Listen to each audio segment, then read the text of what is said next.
प्रस्तावना। दुख क्या है? संसार में दुख का स्थान और उसका कारण जानने की जिज्ञासा। राधा स्वामी मत की भूमिका। राधा स्वामी संत मत की मूल शिक्षाएं। आत्मा और परमात्मा का संबंध। मन और माया के जाल में फंसने से उत्पन्न दुख। दुख के मुख्य कारण। आत्मज्ञान की कमी, इच्छाओं का बंधन, कर्मों का बोझ, अहंकार और मोह, सच्चे मार्गदर्शन की अनुपस्थिति। साखियां और उदाहरण। संतों की कहानियां जैसे कबीर, तुलसीदास, गुरु नानक और राधा स्वामी गुरुजन की साखियां। जीवन के अनुभवों से जुड़ी शिक्षाएं। समाधान। नाम जप और ध्यान। सत्संग का महत्व। संतों की संगति और उनकी आज्ञा का पालन। आत्मा की यात्रा और मोक्ष की ओर बढ़ना। निष्कर्ष। दुख का वास्तविक कारण आत्मा का अपने स्रोत से अलग होना है।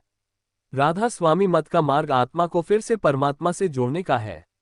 बहुत बढ़िया। हम इसे चरणबद्ध तरीके से बढ़ाते हुए 10,000 शब्दों की ओर ले चलेंगे। पहले चरण में हम प्रस्तावना और दुखों की मूलभूत समझ को विस्तार से प्रस्तुत करेंगे। आपके दुखों का असली कारण क्या है? राधा स्वामी साखियों के प्रकाश में भाग 1, प्रस्तावना और प्रारंभिक विवेचन। प्रस्तावना। मानव जीवन एक रहस्य है, सुख और दुख की दो धाराओं में बहता हुआ। जब सुख आता है तो मन प्रसन्न रहता है, परंतु जैसे ही दुख दस्तक देता है तो हृदय से लेकर आत्मा तक कांप जाती है। हम सबने कभी न कभी यह प्रश्न अवश्य उठाया है, आखिर मेरे दुखों का कारण क्या है? इस प्रश्न का उत्तर केवल भौतिक स्तर पर ढूंढने से नहीं मिलेगा, बल्कि इसके लिए हमें आध्यात्मिक गहराइयों में उतरना होगा। यही वह स्थान है जहां राधा स्वामी संत मत हमारी सहायता करता है। यह मत हमें आत्मा की वास्तविकता, उसके उद्देश्य और परमात्मा से उसके संबंध को समझाकर जीवन के दुखों का गूढ़ रहस्य उजागर करता है। दुख की परिभाषा और उसकी प्रकृति। दुख केवल शारीरिक पीड़ा नहीं है, वह मानसिक, भावनात्मक और आत्मिक स्तर पर भी होता है। एक व्यक्ति संपन्न होते हुए भी दुखी हो सकता है, जबकि दूसरा व्यक्ति साधनहीन होकर भी शांत हो सकता है। इससे ये स्पष्ट होता है कि दुख का संबंध केवल बाहरी परिस्थितियों से नहीं, बल्कि आंतरिक चेतना से है। श्री तुलसी साहिब कहते हैं, बाहर ढूंढे मीत को, भीतर रहा न कोई। दुख सुख सब भीतर बसे, मन क्यों माने न मोई। इसका तात्पर्य यही है कि जब तक हम दुख का कारण बाहर खोजते रहेंगे, हमें शांति नहीं मिलेगी। राधा स्वामी मत की भूमिका। राधा स्वामी संत मत हमें सिखाता है कि हमारा असली स्वरूप आत्मा है और आत्मा का मूल परमात्मा है। जब आत्मा अपने स्रोत से विमुख हो जाती है, तब वही वियोग दुख का रूप ले लेता है। ये दुख भौतिक नहीं, बल्कि आत्मिक होता है। एक साखी से उदाहरण। एक बार एक शिष्य ने राधा स्वामी गुरु से पूछा, गुरुदेव, मैं हमेशा दुखी क्यों रहता हूँ? मेरी आर्थिक स्थिति ठीक है, परिवार अच्छा है, फिर भी हृदय में खालीपन है।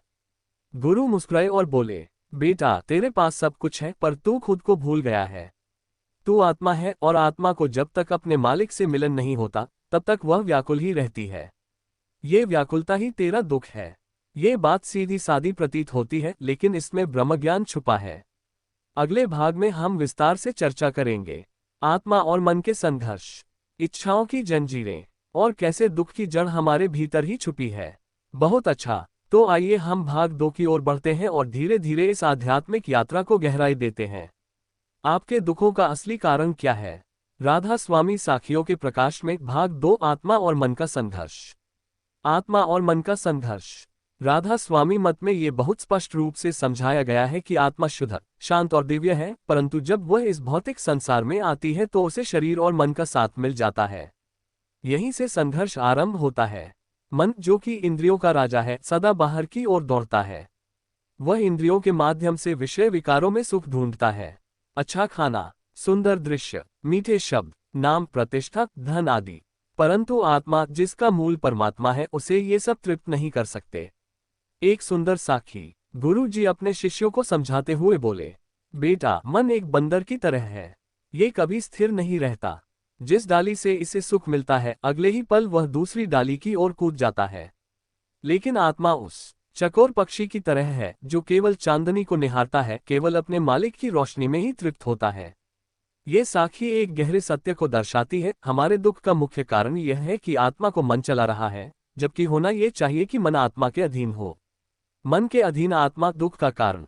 जब आत्मा मन के वश में होती है तो वह विषय विकारों में उलझती है, मोह, माया और अहंकार से ग्रसित होती है, असत्य को सत्य मान बैठती है। इसी भ्रम और भ्रांति से जन्म लेता है दुख।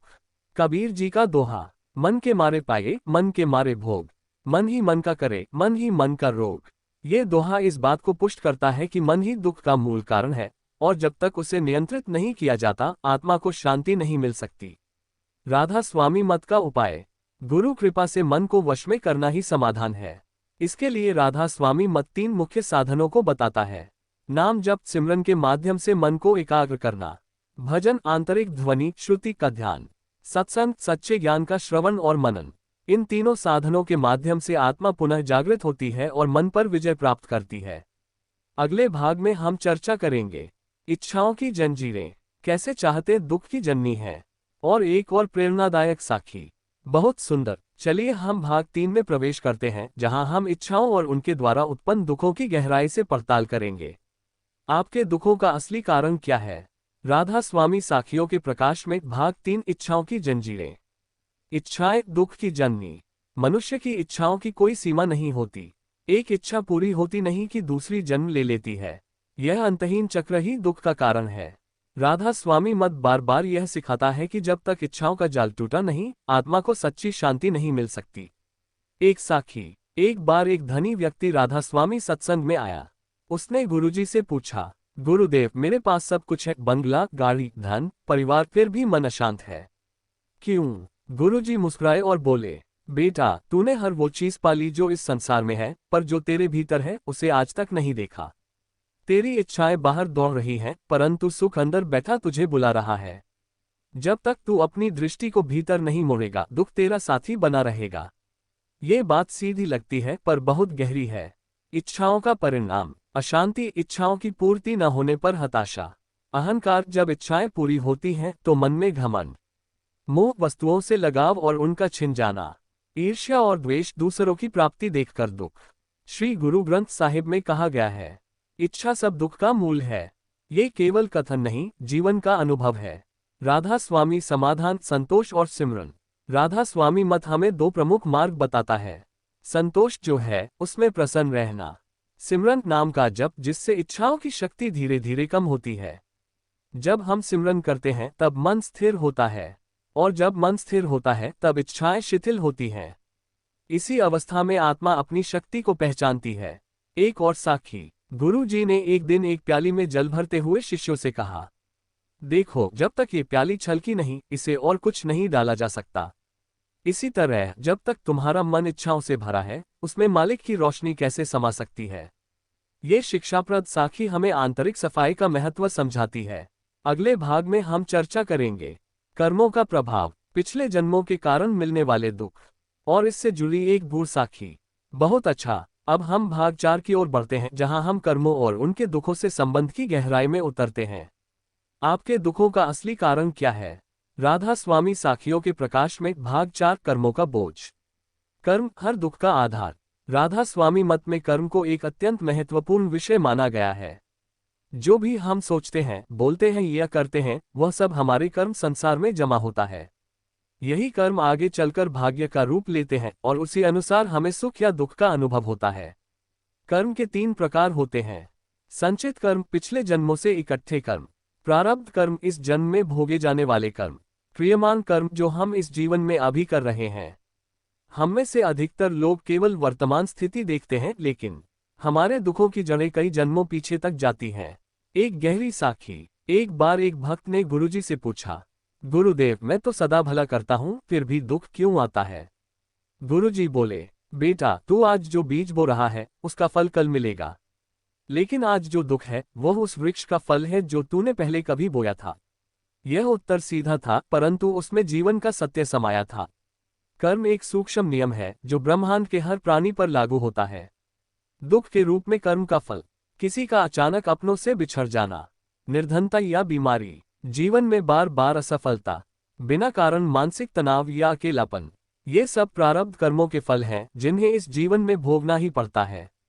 श्री कबीर साहिब कहते हैं, बोया पेड़ बबूल का, आम कहाँ से होए, कर्म किए तूने बुरे, फल भला क्यों होए। राधा स्वामी मत का दृष्टिकोण। गुरु की कृपा से और सिमरन भजन के माध्यम से कर्म क्षीण किए जा सकते हैं, भोगों की तीव्रता कम हो सकती है, आत्मा को इनसे ऊपर उठाया जा सकता है। गुरु द्वारा दिया गया नामदान आत्मा में शक्ति भर देता है कि वह अपने कर्मों को सहज भाव से सह सके और उनसे ऊपर उठ सके। एक और साखी। गुरु जी ने एक बार एक जले हुए कागज को दिखाते हुए कहा, देखो, जैसे आग में कागज जलकर राख हो जाता है, वैसे ही नाम की अग्नि में पुराने कर्म जल सकते हैं। बस श्रद्धा और अभ्यास चाहिए। अगले भाग में हम चर्चा करेंगे मोह और अहंकार, आत्मा को बांधने वाली सबसे मजबूत रस्सियां, और एक गहरी साखी जो हमें जागृत करती है। बहुत सुंदर। अब हम चलते हैं भाग 5 की ओर, जहां हम बात करेंगे मोह और अहंकार की, जो आत्मा को सबसे मजबूत तरीके से बांधते हैं और दुख का गहरा कारण बनते हैं। राधा स्वामी साखियों के प्रकाश में भाग 5, मोह और अहंकार का बंधन। मोह सबसे मीठा जहर। मोह एक ऐसी भावना है जो देखने में बहुत मधुर लगती है, परंतु अंदर ही अंदर आत्मा को जकड़ लेती है।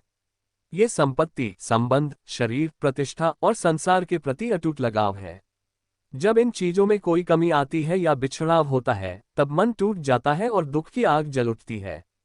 एक साखी। एक वृद्ध भक्त अपने बेटे की मृत्यु से टूट गया और गुरु जी के पास आया। उसने कहा, गुरुदेव, अब जीने की इच्छा नहीं, मेरा सब कुछ चला गया। गुरु जी ने शांति से उत्तर दिया, बेटा, जो तेरा कभी था ही नहीं, उसके जाने का दुख क्यों? ये संसार सराय है, यहाँ हर आत्मा रुकती है और फिर चली जाती है। जो आया है वह जाएगा ही। मोह छोड़ और नाम का सहारा ले, वही तुझे पार करेगा। ये साखी जीवन का परम सत्य बताती है, जो आता है वह जाता भी है। अहंकार अदृश्य बंदीगृह। अहंकार ये वह भाव है जो कहता है, मैं ही सब कुछ हूँ, मेरे बिना कुछ नहीं चल सकता, मेरा ज्ञान, मेरी शक्ति, मेरी प्रतिष्ठा। यह आत्मा को सबसे अधिक धोखा देता है। जहाँ अहंकार है वहाँ गुरु कृपा नहीं टिकती। जहाँ मैं है वहाँ वह परमात्मा नहीं आता। कबीर जी कहते हैं, जब मैं था तब हरि नहीं, अब हरि है मैं नहीं। प्रेम गली अति सान करी, तामे दो न समाही। इसका भाव है, जब तक मैं मौजूद है वह नहीं आता। जब मैं मिट जाता है तभी परमात्मा बसता है। राधा स्वामी मत में इसका समाधान, गुरु भक्ति और नाम स्मरण से मोह और अहंकार को शिथिल किया जा सकता है। जब मन गुरु के चरणों में समर्पित हो जाता है तो मैं स्वतः गलता है। जब आत्मा सत्संग में डूबती है तो संसार का मोह कम होता है। एक बूढ़ साखी। गुरु जी ने एक दिन एक शीशे और दर्पण को दिखाते हुए कहा, देखो, दर्पण में केवल खुद को देख सकते हो, वही अहंकार है। पर जब यही कांच साफ होकर खिड़की बन जाए तो उसके पार वह नजर आता है। अपने मैं को खिड़की बनाओ, दीवार मत बनाओ।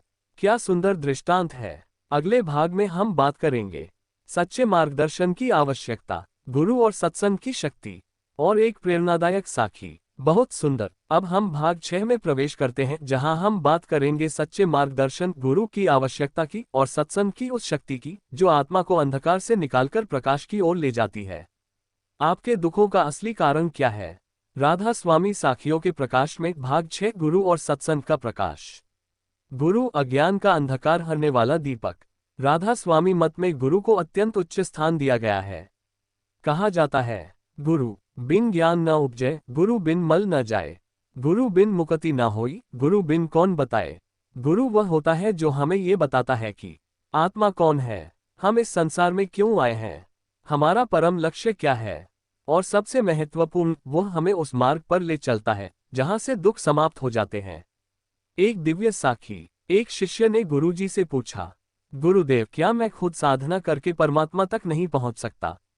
गुरुजी ने एक दीपक जलाया और कहा, बेटा, अंधेरे कमरे में अगर तू बार बार दीवार से टकराएगा तो चोट लगेगी ही, लेकिन अगर मैं तेरे हाथ में दीपक दे दूं तो तू सीधा द्वार तक पहुंच जाएगा। उसी तरह गुरु बिना साधना करना अंधकार में चलने जैसा है। इस साखी का सार यही है, गुरु ज्ञान का प्रकाश है। सत्संग आत्मा का भोजन। राधा स्वामी मत में सत्संग को भी उतना ही महत्व दिया गया है। जहां सत्संग होता है वहां आत्मा जागृत होती है, मन शांत होता है, विचार शुद्ध होते हैं, कर्मों का बंधन ढीला होता है। सत्संग हमें बार बार याद दिलाता है कि हम आत्मा हैं, शरीर नहीं।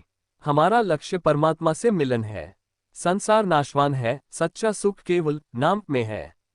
एक प्रेरणादायक साखी। एक बार एक शिकारी पक्षी को पकड़कर पिंजरे में बंद कर देता है। वह पक्षी बार बार उड़ने की कोशिश करता है पर सफल नहीं होता। एक दिन एक दूसरा पक्षी आता है और सत्संग रूपी कुछ शब्द कहता है, भाई, तू उड़ सकता है, पर पहले पिंजरे को पहचान और फिर उसका दरवाजा ढूंढ। वह पक्षी ध्यान से सुनता है और धीरे धीरे पिंजरे से निकलकर आकाश में उड़ जाता है। ये रूपक सत्संग की भूमिका को दर्शाता है, वह हमें हमारी कैद दिखाता है और मुक्ति का द्वार भी।